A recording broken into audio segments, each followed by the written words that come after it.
Hello and welcome to Yorkshire Voice, this Friday the 21st of March. I'm Ben Monse. And I'm Charlie O'Brien. Here's what's making the news today. Wild swimmers react to yesterday's Ofwat announcement about serious breaches of waste management in Yorkshire. Repair work begins on historic crumbling buildings in Leeds. And we have an exclusive interview with documentary maker Megan McDonough, whose film about lesbians is being shown at the Leeds Queer Film Festival this weekend. But first, a man has been sentenced for preparing acts of terrorism as well as other terrorism and firearm-related offences. Mohammed Farouk plotted to kill staff at St James's Hospital in Leeds with a pressure cooker bomb after abandoning earlier plans for an attack on the joint UK-US spy base at RAF Menwith Hill near Harrogate. He's been sentenced to life in prison with a minimum of 37 years. We can now cross over to Johnny Holmes, who's at St James's Hospital in Leeds with the details. Yes, it was in the early hours of January the 20th, 2023 that Mohammed Farouk arrived here at St James's Hospital in Leeds, armed with 2 knives, an imitation firearm and a pressure cooker bomb. The 28-year-old clinical support worker planned to trigger an evacuation to lure patients and staff into a deadly trap. In a chance encounter, he was found on the grounds of the hospital by patient Nathan Newby, who was able to calm and divert Farouk. Police then arrived on the scene and Farouk was arrested. Farouk was convicted of preparing for an act of terrorism last July. He had already pleaded guilty to possessing an explosive substance with intent to endanger life, firearms offences and the possession of terrorist material. In sentencing, Mrs. Justice Chima Grubb paid tribute to Newby, saying he is an extraordinary, ordinary man whose decency and kindness prevented an atrocity in a maternity wing of a major British hospital. Chief Executive of Leeds Teaching Hospitals NHS Trust thanked the police, staff and patients. Professor Phil Wood said, "Today's sentencing helps to move on from the events of that morning, and he's immensely proud of the calm and professional way in which they responded on the day." Thank you, Johnny. Yesterday, we reported that Ofwat had ordered Yorkshire Water to pay £40 million towards improvements of their storm overflow system. That's because they were found to be overflowing too often and spilling untreated water into rivers across Yorkshire. Our reporter Ahmed Sadala went to speak with wild swimmers in Knaresborough to find out what they thought about the water pollution. Yorkshire Water have been ordered to pay £40 million because their storm drains were found to be overflowing too often, spilling untreated water into rivers across Yorkshire. Because the deal was reached between Yorkshire Water and the water regulator Ofwat, the money will be reinvested to improve the overflow system. We were proposing to fine Yorkshire Water £36.9 million. They have come up with this package which basically is £40 million, and what they will be doing is they'll be doing improvement works to their wastewater treatment works so that they don't spill as often, and that means that they'll be cleaning up the rivers and seas in Yorkshire. The news will be welcomed by Yorkshire's many wild swimmers. We spoke to Paula Birch to find out what she thought about the deal. I think it's really important, not just for people like me, but just for the nation in general, because the water companies don't seem to have been monitored. They do seem to have been a fair amount of profits and possibly going to the wrong areas and not necessarily going to the maintenance of the systems, which is what should be happening. Do you feel safe as a wild swimmer with the waters now? Not particularly, not at the moment. I mean, where I swim, I am actually in a designated bathing area. However, we are aware that the water's still not as clean as it should be. And we are always really particularly careful in terms of making sure we don't ingest any of the water. We sanitise when we come out of the water and things like that. So, yeah, you've still got to be really careful. Those who frequent Yorkshire's many rivers will be hoping that the storm system operates swimmingly from now on. Ahmed Sadala, Yorkshire Voice. Leeds City Council hopes to begin repair work on crumbling buildings in Lower Kirkgate next month. The historic street has been closed since last April when one of the buildings collapsed. As the owners have missed the deadline to carry out repairs, the council has been given the go-ahead to repair 6 unsafe buildings. Sinead Ferry reports. A historic building in Lower Kirkgate is crumbling before our eyes. Years of neglect have left it in a dangerous state, with locals calling for urgent action. The street as a whole suffers. It looks like an eyesore. There's some really, interesting uses along Kirkgate. It's the only street in Leeds actually, so it's a really important street. This bottom end really detracts from the overall, look of the place. Some people think the road's completely closed. I know that some of the traders have suffered from loss of trade as a result. So it's been a disaster actually for the last year while this has been taking place. Many residents are frustrated by the delays in restoration, but the council insists progress is on the way. I come down this part quite a lot because it's a nice part of Leeds, and it's on the up, but that does spoil it without a doubt. It's ugly, it's unsightly, it's uncared for, it's run down, and it does have an impact on the area and the businesses around it. After delays, construction work is finally set to begin again next month, aiming to restore the site and make it safe for the future. Until then, residents remain concerned. Sinead Ferry, Yorkshire Voice. The High Street Bank Santander are shutting a number of branches across the country, with 5 locations in Yorkshire being affected. It's due to the increase in online banking and a lack of in-branch transactions. The bank in Pudsey in Leeds is one of the branches that will be shutting its doors this summer. Our reporter Theo Darville has more. Santander are closing 95 out of 444 branches, with reports that 750 jobs are at stake.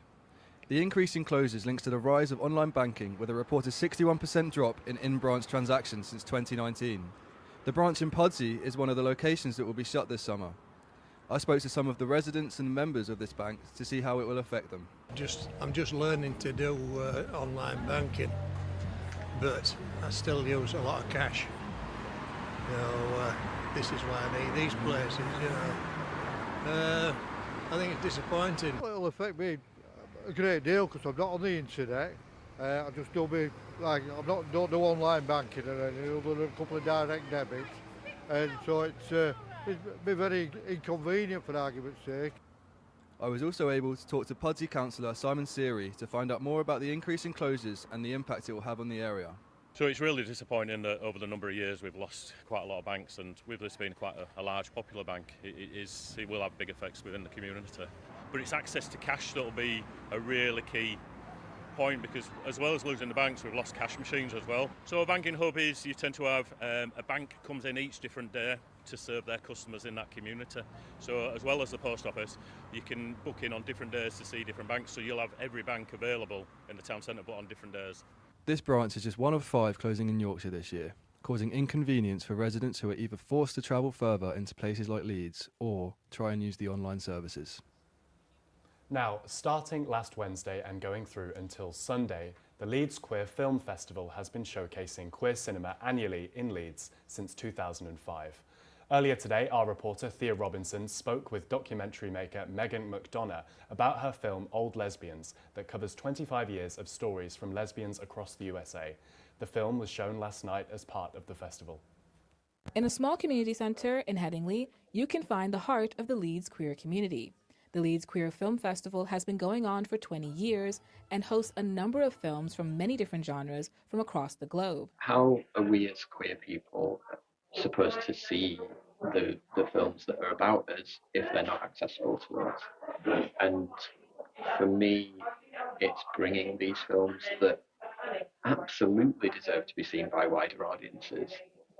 I just had a huge crush on the Statue of Liberty. I got the chance to speak with the director of Old Lesbians about her process and what it means to showcase this film to a wider audience. I was looking up lesbian archives through Google search, and I found the Old Lesbian Oral History Project online.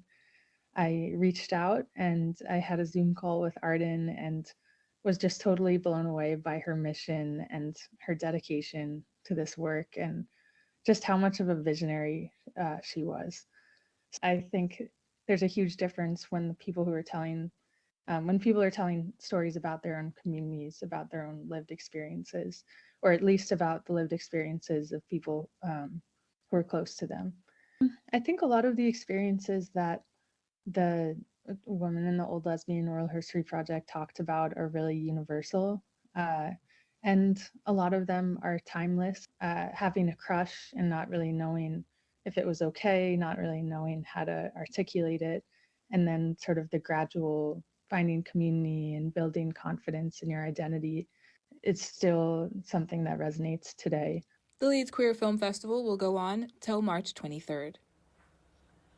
Today launches the First Pages book fair in the city of Leeds. Yes, the book fair is being hosted in the Leeds Central Library, and it's a great place for new artists to show off their work.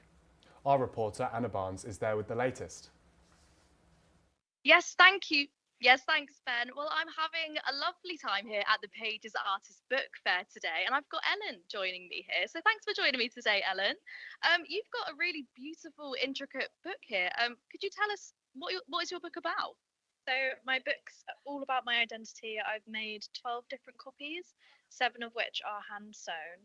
And I sort of explore this idea of like femininity, the idea of like embroidering as like a really feminine practice, and gender roles within my identity, and sort of like this idea of mental health, familiarity, and everything like that. Yeah. So how long would it take you to make each of these books?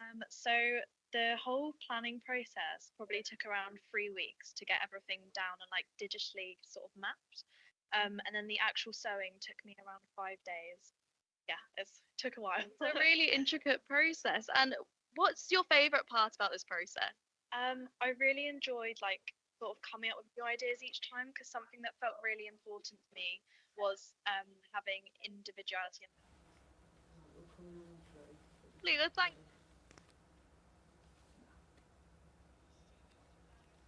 Thanks for that, Anna. Sorry for the technical difficulties there. Time now for our special feature on some of the amazing people of Yorkshire. This time, we turn the spotlight on one of the thousands of volunteers that make Parkrun feasible. Parkrun began as a timed 5-kilometre run in a park 20 years ago and is now a global phenomenon. In fact, wherever you're watching from today, there is probably a parkrun near you.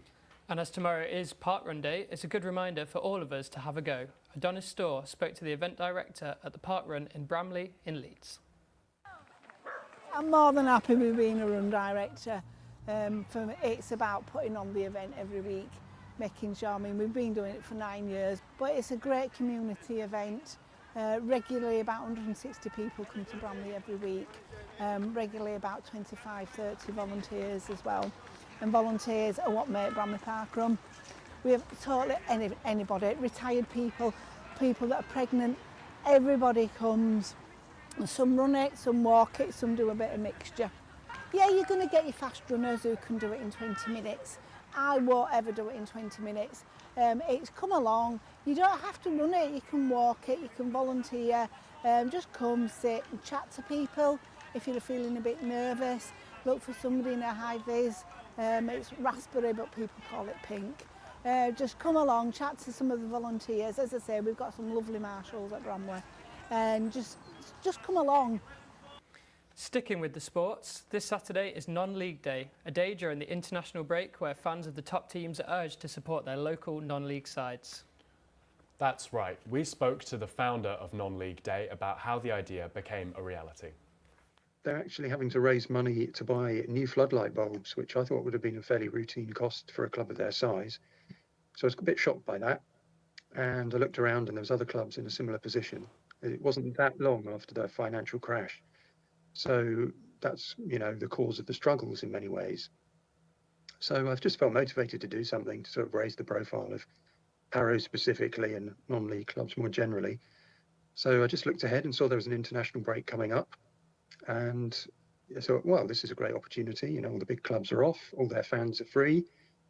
England aren't playing on that day itself. So, this is a great opportunity to perhaps try and drive some extra people through the turnstiles. So I set up a group on Facebook, an event on Facebook, and called it Non-League Football Day.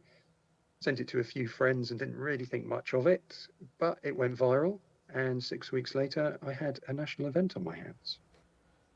And you can find your local non-league game by heading to the Non-League Day website and popping in your postcode. Looking at this weekend, Yorkshire is the place to be for sports fans of all kinds. On Sunday is the Sheffield Half Marathon. Runners from all over the country will race through the city's stunning streets and, as you can see here, gruelling hills, one of the UK's top half marathons. The event starts at 9:30 on Sunday in Sheffield city centre. For rugby fans, the action continues with the Super League, with 3 exciting games this weekend. Tonight, Wakefield Trinity face Hull at the Bellevue, Castleford Tigers are at home to Catalan Dragons on Saturday, and Leeds Rhinos host Wigan Warriors. After a tough start to the season, Halifax Town have really found their rhythm in recent weeks, picking up some crucial points in the National League. Over their last 5 matches, they've managed to secure 3 wins, 1 draw and a loss. And some international football news to get you excited. Ao Tanaka, the Japanese international midfielder, recently signed with Leeds United and has been making waves on the international stage. The 25-year-old has become a key figure in the Japanese national team. Tanaka played an instrumental role in Japan's qualification for the 2026 World Cup with his impressive performances in the qualifiers, helping his nation secure their place in the tournament.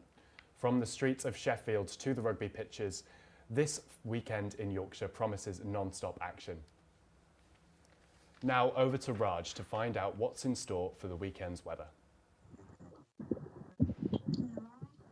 Thanks there, Ben. Today's been a mix of cloud and sunny spells, but mostly dry with temperatures of around 9 or 10 degrees. Tonight will be mostly dry, but clouds will move, followed by outbreaks of rain for the weekend. Expect scattered spells of rain throughout the day on Saturday and Sunday, with largely clouds and a few spots of light and drizzle rain. So it looks like we'll miss out on the sunshine we've enjoyed. Thanks, back to you. Lovely weather again today. Such a shame it decides to leave us when the weekend begins. I know, but hey, at least we can go watch some great non-league football, even without the nice weather. We can indeed, but sadly, that's all we have time for you today. If you do want to stay up to date with all our local stories, please be sure to follow the Yorkshire Voice social media. And we look forward to seeing you back here at 4 p.m. Monday. Thanks for watching. Goodbye. Goodbye.